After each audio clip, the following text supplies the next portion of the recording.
Perfect. Hi, Curtis. It's so nice to have you on the show. How are you doing today? I'm doing great. It's a pleasure to be here. Beautiful. And thank you like I mentioned earlier, thank you so very much for honoring the invite. We truly appreciate it. Okay, Curtis, It's my I pleasure. am quite excited I am quite excited to have you on the show for some reasons.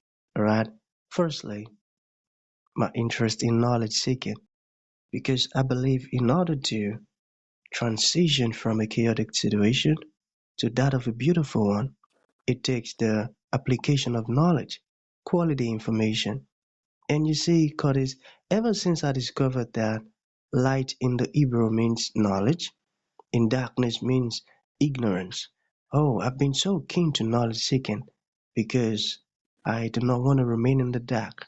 And that's going to make our conversation here today very, very important to me and even to the audience. Now, the second reason why I'm excited to have the amazing Curtis on the show is for the sake of the listeners. You know, I believe there are some things that that some of these folks needs to hear from you, directly from your mouth, in order for them to get educated, enlightened, and even get unstuck and experience transformation. And lastly, that is me again. I am convinced that I'm definitely going to learn one or two things from you, your story, your insights, and your experiences. So for that reason, Cortez, let's get started with your introduction. Talk to us about your journey, how you got here. Then afterwards, I've gotten some beautiful questions for you. Okay, Cortez, over to you. All right. Thank you, Elijah. So, yeah, I have a personal journey and a professional journey. So, my personal journey is I grew up in the United States, in New York State, and in a very large family. And have always been extremely family oriented. I've always been education and academia oriented, and went to college and grad school, and then found myself down near Wall Street in New York City, and a 30 plus year career in finance here in the US. But my focus has largely been outside the US. So I was working in what we call emerging markets for many, many years and did a lot of global travel. And that was just a very exciting job and very fulfilling job. But at the beginning of this year, I decided it's time for me to turn my passion for coaching and mentoring into my full time profession. So I launched, actually just several months ago, launched my career coaching business for college students and recent graduates. Because what we have found and what the statistics are showing is that it's extremely challenging nowadays for young people to launch their careers. So, something I've been doing for fun and for enjoyment throughout my career, mentoring younger professionals, mentoring college students, I'm now doing it as a profession. And on the personal side, I think something that has contributed very strongly to my coaching and my ability to connect and help young people discover the right path for themselves is I'm married and have two daughters, and our eldest daughter was born 19 years ago with significant disabilities. So it's over those 19 years, I think I've really developed the ability to see the best in everyone that I meet and to pull out what they can do rather than focus on what they can't do. So that's where I am today, and I'm loving the work with the students, helping young people find jobs. My favorite text of any day is the text that says, "It worked. I got the job," or "I got the internship. The interview went great." So I'm very pleased when that happens, and I'm very pleased to share any insights I've may have gleaned from all that experience. Beautiful. That part where you mentioned that you turned your passion into profession. I found that really interesting because I also realized that there are a lot of folks who are actually really scared to start a career. And getting to listen to someone like you now, they're going to find you really, really inspiring and encouraging. Your words are encouraging and inspiring. And that part where you mentioned that you are helping young people, get the job, get the internship and stuff like that. I love that.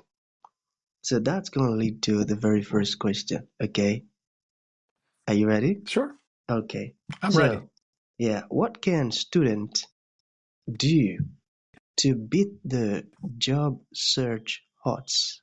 Can you talk to us about that?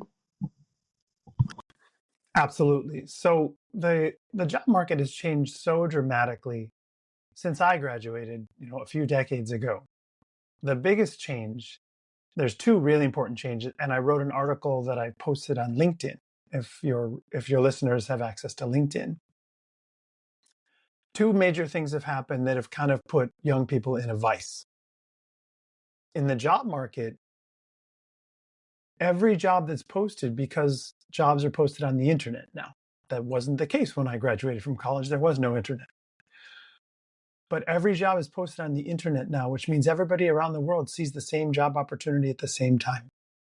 So even entry-level jobs, so jobs for new graduates, have upwards of 100-200 applicants. And if it's in a really competitive field like finance, then there can be 1,000 applicants. So it's much more competitive and much more challenging. The other side of the vice, the thing that's making things difficult for young people today, is that our culture and technology have changed so dramatically that most communication takes place like this, on small devices and in text speech. So young people today don't have the same experience and practice engaging adults, talking about professional topics, and connecting on a face-to-face basis. COVID didn't help either. So the students that graduated from college in 2024 in the US were high school students, high school seniors graduating in 2020 when COVID hit. So they were deprived of some very important opportunities to engage with adults and to communicate on a face-to-face basis. So what was already challenging before COVID is much more challenging now. So when I work with young people, I work with them on those very important soft skills of communication, professionalism, leadership, making sure they know how to actually have a face-to-face conversation with eye contact, right? It's just not something they're all that used to. And the other thing, you asked the question, what can they do? What can college students do? Is there's a misunderstanding of what it takes to get a really good job these days. And again, very different from when I graduated from college, when we simply assumed a college degree was enough to get a really good job. And if I went to a really good college, that was more than enough. But what the data is showing, and recent studies that have come out really reflecting this, there's a really important one conducted over 10 years that came out in February this year called Talent Disrupted. You can Google it and get the PDF. But getting into a really selective school is no longer the best way to get the job you want. The most important decisions you can make are your choice of major during school. So something that is more rigorous or quantitative has a much stronger graduate outcome. And then the second, really, really important, is getting internships while you're in school so that you can not only gain some real experience and some skills, but demonstrate your very obvious, very clear interest in that career path.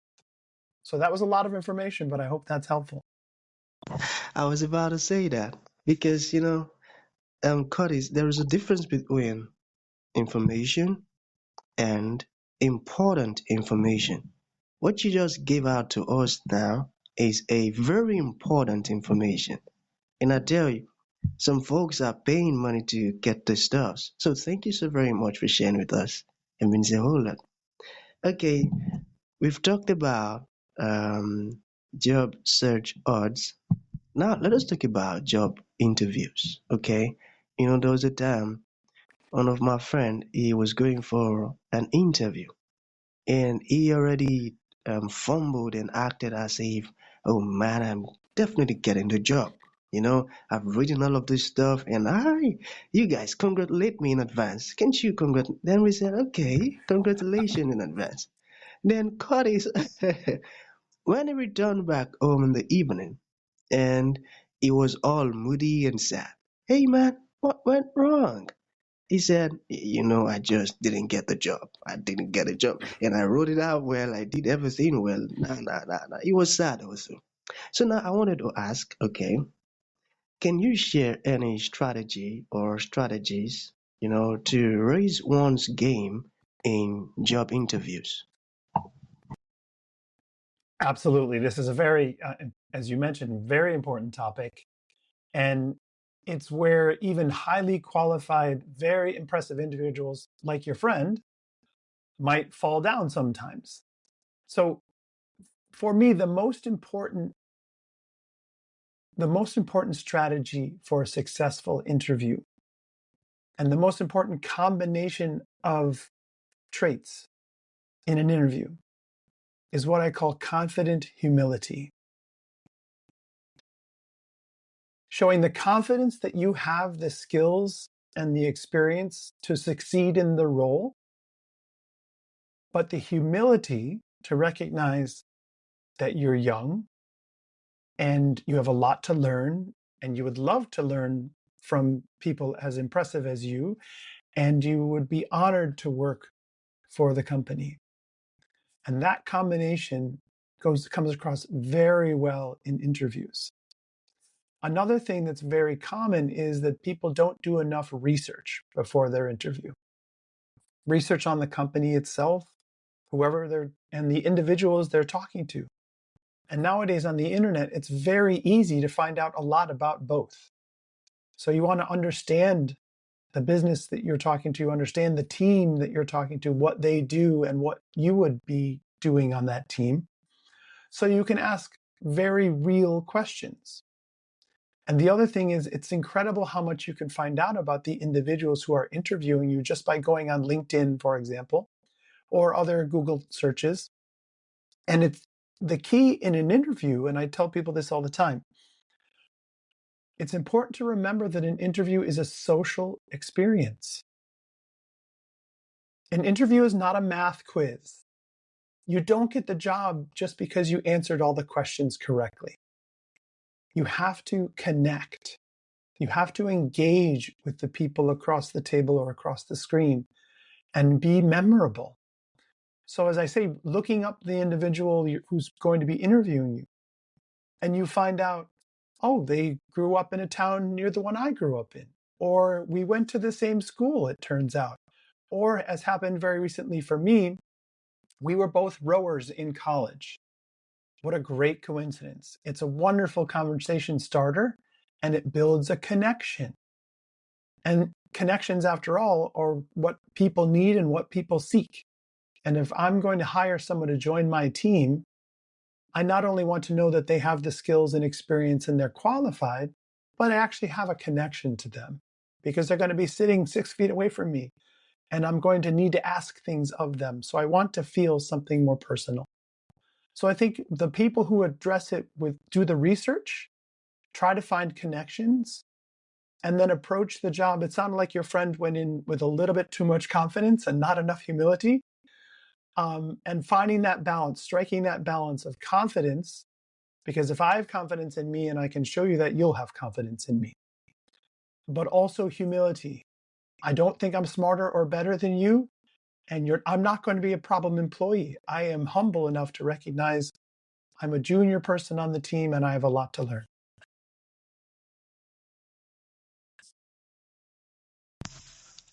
I got that. I got that. Very insightful. Confidence, humility. I got that.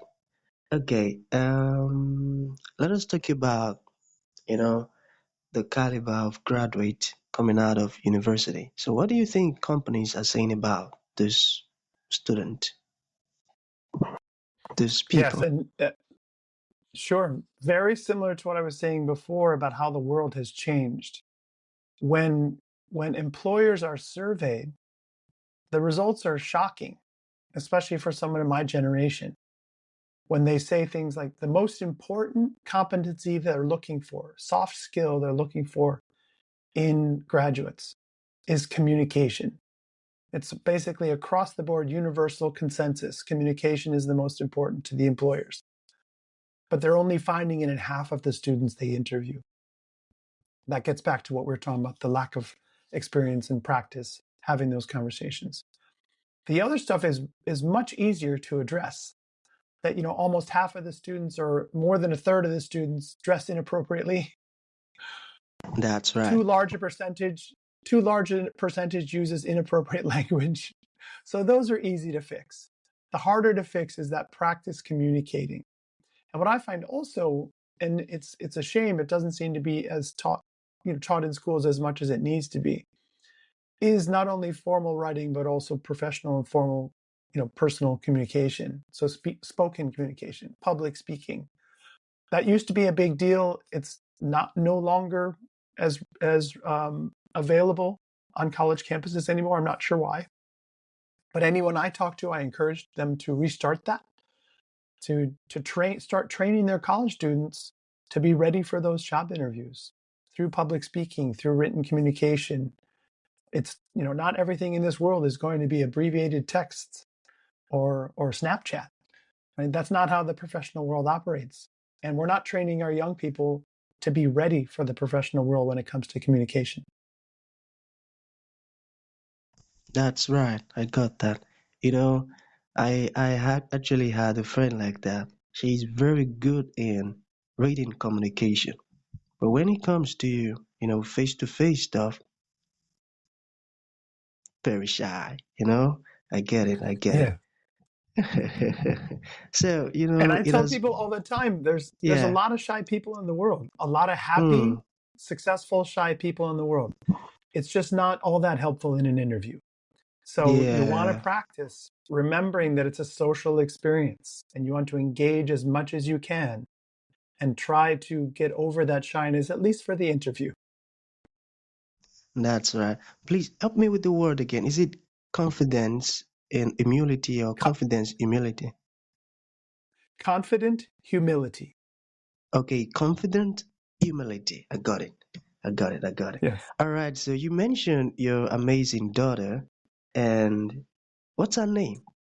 Your eldest So I have daughter. two, sure, I have two amazing daughters, Charlotte and Claire. Okay. Charlotte is 19 and she was Okay. born with cerebral Okay. palsy. So she is in a wheelchair and is non-speaking. Oh, So I have learned to appreciate everything that Charlotte is without her ability to speak to me directly. We speak in, unspoken ways, nonverbal communication. And I'm the president of her fan club. And we just have an incredible loving relationship. And I have always seen the best in Charlotte. I don't see her challenges really. And the same with her daughter, her sister. Her sister is amazing and brilliant and beautiful and fun.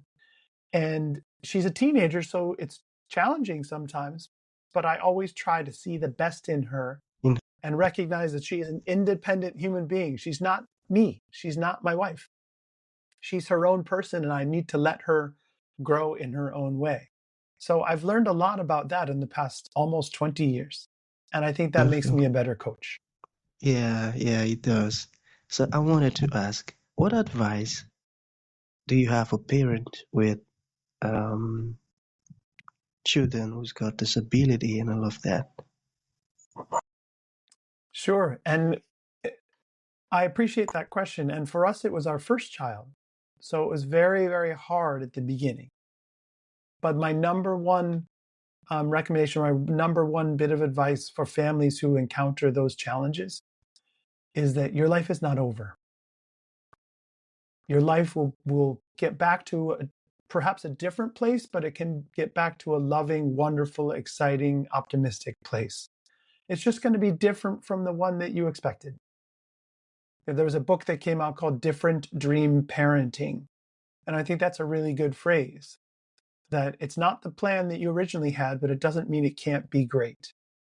So we have a loving family, optimistic, hopeful, Our daughter is doing really well. When she was very young, the prognosis was terrible, but she's strong and healthy, loving school, loving her family and friends. So you can have a lot of great things to look forward to. Believe that, to use the phrases you used before, Elisha, the light will come back. You don't have to be in the dark for long. You can have a wonderful life again. It's just going to be slightly different from what you originally planned. I got that. Thank you for that. So to bring this to an end, Curtis, what would you like to leave the audience with? Like a final thought? And to those ones who would like to reach out to you, learn more about what you're doing. You said some amazing stuff and it resonated and they would love to learn more. How can that be possible? Sure. So I guess the final thought is always believe in yourself, and believe that with the hard work, with the right strategic focus, you can get to where you want to go. I always start with students and say, tell me your dream job. Let's not talk about what your parents think you should do or what your friends are doing. Tell me your dream job and let's find a way to get you there. So I think that's the best place to start. Don't start down here, start up here. And then how people can find me, I'm on LinkedIn, Curtis Butler. I'm on Instagram. I started posting little clips on Instagram with job search advice, Curtis A. Butler. And then my website is very easy to remember. It's jobreadygrads.com, because I want the people I work with to be job ready. Beautiful, beautiful. I got that. So that's going to be the end of the show, Curtis. Thank you so very much for coming and thank you for sharing this amazing stuff with us. It means a whole lot. Thank you. Thank you, Elisha. It's been a real pleasure.